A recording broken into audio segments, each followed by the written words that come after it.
Assalamualaikum warahmatullahi wabarakatuh. Nama saya Nur Anis binti Yassin dari SEM 7 ISMP Kesusasteraan Melayu. Terima kasih saya ucapkan kepada pensyarah saya Dr. Nur Azimah binti Zakaria. Okey, pada tugasan individu untuk kali ini saya akan membuat satu kritikan terhadap novel penterjemahan, iaitu saya memilih novel Siddhartha daripada Hermann Hesse untuk dikaitkan dengan teori dan kritikan. Okey, Siddhartha ni adalah merupakan seorang lelaki Brahmin dan amat dihormati sejak kecil kerana kecerdasannya. Beliau mempunyai sahabat karib iaitu Govinda yang menjadi pengikut setia sejak kecil dan sentiasa mencontohi perangai dan tingkah laku yang dibawa oleh Siddhartha. Walau bagaimanapun, semulia manapun Siddhartha, pada Brahmin yang lain, Siddhartha merasa kekosongan kerana selepas meditasi dan ajaran yang diikuti sebagai Brahmin, beliau tidak mampu mengecapi ketenangan dan nikmat duniawi. Kemudian beliau nekat untuk meninggalkan rumah dan kampung halamannya untuk menjadi seorang sinada dan tinggal di hutan. Pada mulanya ayah Siddhartha menentang hasrat beliau, tetapi apabila ayahnya menyedari hati Siddhartha ni sudah kosong dan meninggalkan rumah, pada akhirnya beliau membenarkan dan mengizinkan Siddhartha untuk keluar rumah menjadi sanama dan tinggal di hutan. Semasa Siddhartha ni pergi ke hutan, seorang kawan baiknya yang bernama Govinda menurut ataupun dengan erti kata lain mengikut Siddhartha sama-sama pergi ke hutan. Jadi mereka tinggal di hutan dan tidak lagi memandang soal duniawi. Namun kekosongan yang ada pada Siddhartha itu tetap dirasai dan beliau mempersoalkan bahawa Sarmada yang tertua pun belum lagi menjumpai nirwana, apatah lagi mereka yang baru saja berjinak untuk menjadi samada. Beberapa ketika mereka turut meninggalkan samada dan mereka kerana hilang sabar dan memaki kerana meninggalkan ajaran. Siddhartha dan Govinda memilih untuk menjadi pengikut ajaran Gautama, tetapi Siddhartha lebih memilih untuk sebaliknya. Hal ini dapat dijelaskan bahawa Gautama mengakui telah menjumpai sesuatu yang menjadikan beliau seorang yang agung, tetapi Siddhartha yakin bahawa perkara tersebut bukanlah datang daripada ajaran Gautama, tetapi Gautama sendiri pun tidak mampu menjelaskan apa yang beliau jumpa dengan kata-kata dan ajaran yang beliau katakan tadi. Tetapi ada satu hal yang tidak terkandung dalam ajaran yang begitu jelas dan mulia ini, ianya tidak mengandungi rahsia, dan apa yang dialami oleh Yang Agung sendiri di satu-satunya adalah antara ratusan ribu orang.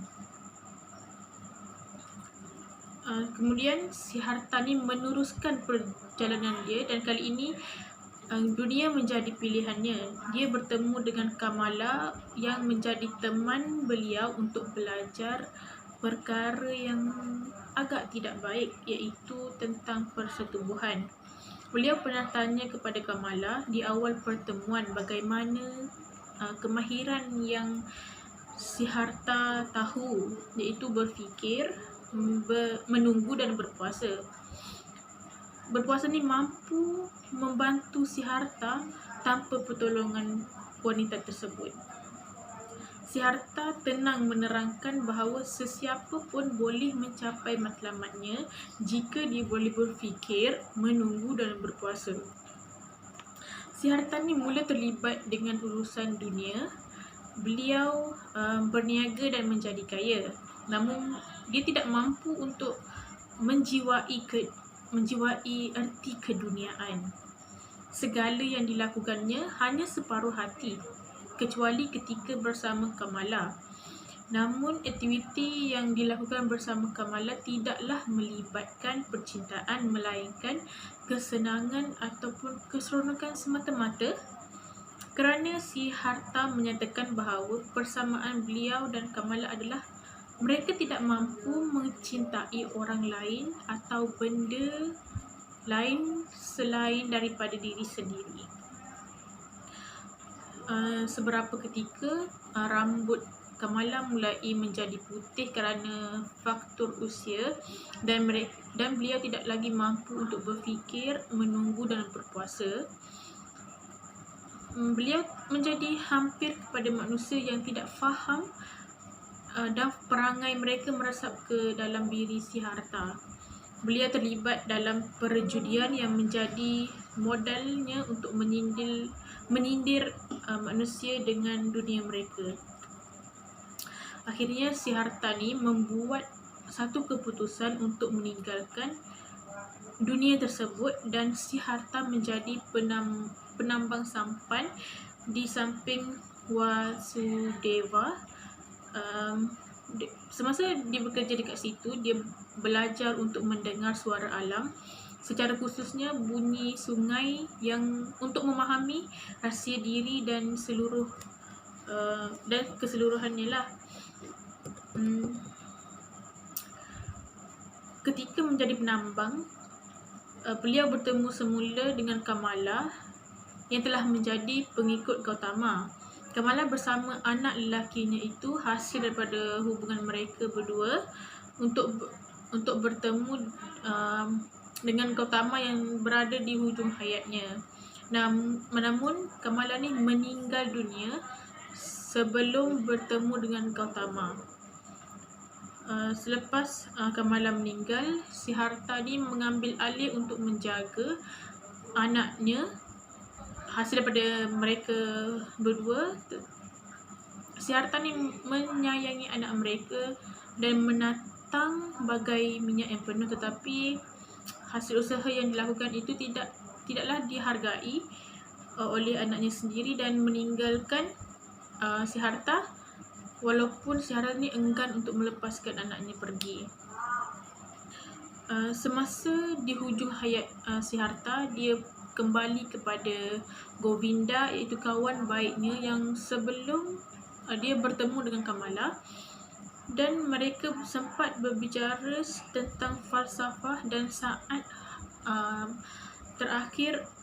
nafas terakhir, Govinda memandang Siddhartha yang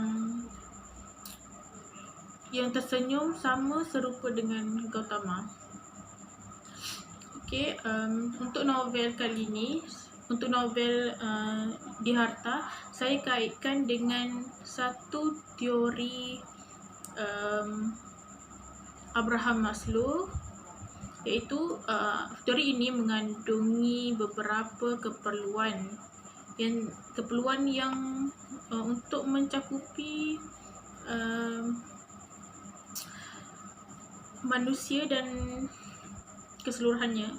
Yang pertama ialah keperluan fisiologi. Manusia ni paling asas untuk keperluan fisiologi ni merujuk kepada keperluan asas untuk hidup. Maksudnya keperluan untuk makan, minum dan tempat tinggal. Hal ini dapat dilihat apabila Siddhartha ni tinggal bersama ayahnya, tetapi dia lebih memilih untuk tinggal di hutan kerana untuk menjadi samana semata-mata dan meninggalkan kampung halamannya. Iaitu keperluan yang terdapat dalam Abraham Maslow. Yang kedua ialah keperluan keselamatan. keperluan keselamatan ni, manusia akan mencari keselamatan hidup, kestabilan kerja, penjagaan masyarakat atau undang-undang serta membebaskan diri daripada ancaman luar. Dia punya keperluan keselamatan ni dapat dikaitkan dengan ayah Siddhartha ni sangat bimbang akan keselamatan Siddhartha apabila dia mengatakan hasratnya untuk meninggalkan rumah dan kampungnya semata-mata untuk menjadi samada dan tinggal di hutan bersama Govinda. Okey, keperluan yang ketiga yang terdapat dalam Abraham Maslow ialah keperluan kasih sayang dan kepunyaan. Keperluan kasih sayang ni dia bermaksud kasih sayang antara manusia dengan manusia ataupun manusia dengan insan lah, ataupun perkara yang kita sayang lah. Maksudnya kita perlukan kasih sayang tu daripada orang lain dan tidak bersendirian lah. Okey, bagi keperluan ni kita dapat lihat dalam novel Siddhartha, apabila Siddhartha ni menyayangi anaknya bersama Kamala, walaupun mereka tak sempat untuk kahwin, tapi Siddhartha ni menjaga dan memberikan kasih sayang bagai menatang minyak yang penuh terhadap anak mereka tetapi tidak dihargai, dan anak tersebut meninggalkan Siddhartha pada akhirnya. Okey, seterusnya keperluan yang terdapat dalam teori Abraham Maslow yang seterusnya ialah keperluan penghargaan kendiri. Penghargaan kendiri ni bermaksud kita mahu berkuasa sekurang-kurangnya ke atas diri sendiri walaupun tidak kepada orang lain, tapi pada masa yang sama kita perlukan kekuatan dan kebolehan untuk menunjukkan kita ada usaha untuk mendapatkan penghargaan tersebut. Hal ini dapat dilihat dalam novel Siddhartha, apabila Siddhartha ni dia sanggup meninggalkan soal keduniaan dan menjadi samada semata-mata untuk untuk berkuasa ataupun memberi penghargaan kepada diri sendiri, untuk dihormati dan disayangi oleh masyarakat sekeliling lah. Okey, keperluan yang seterusnya ialah keperluan kesempurnaan kendiri.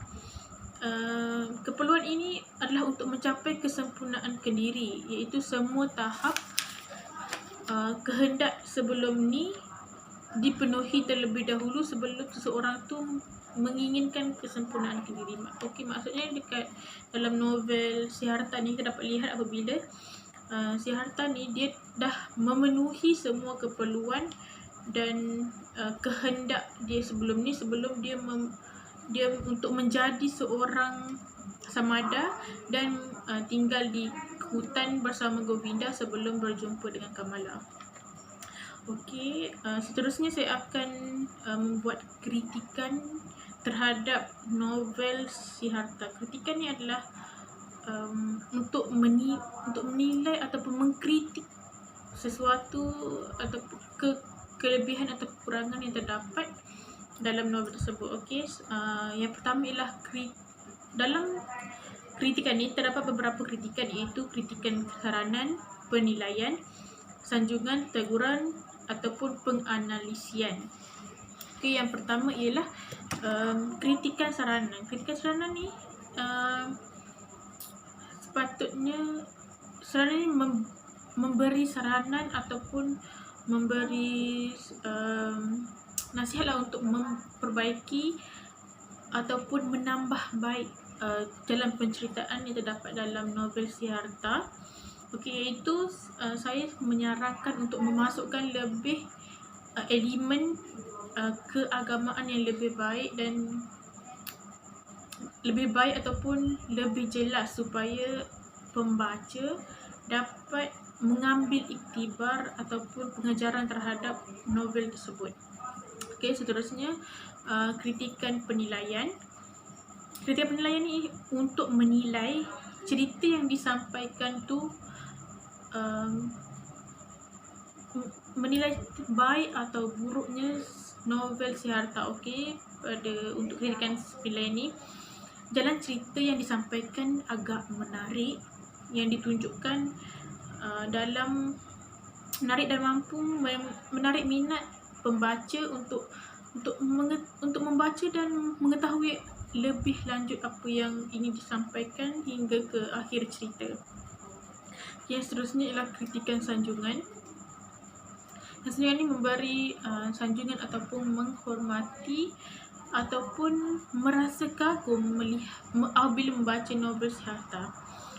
Kritikan yang saya akan buat kritikan sanjungan yang saya akan buat untuk novel Siddhartha ni ialah saya sebagai pembaca, saya merasa kagum apabila membaca keseluruhan cerita tersebut kerana jalan cerita yang ditunjukkan pada awalnya agak biasa-biasa, tetapi pada pengakhiran dan akhirnya dapat menarik minat saya sendiri untuk membaca sampai habis untuk mengetahui apa yang berlaku hingga ke jalan cerita. Okey, sekian, itu saja kritikan yang dapat saya buat untuk novel Siddhartha. Sekian, terima kasih.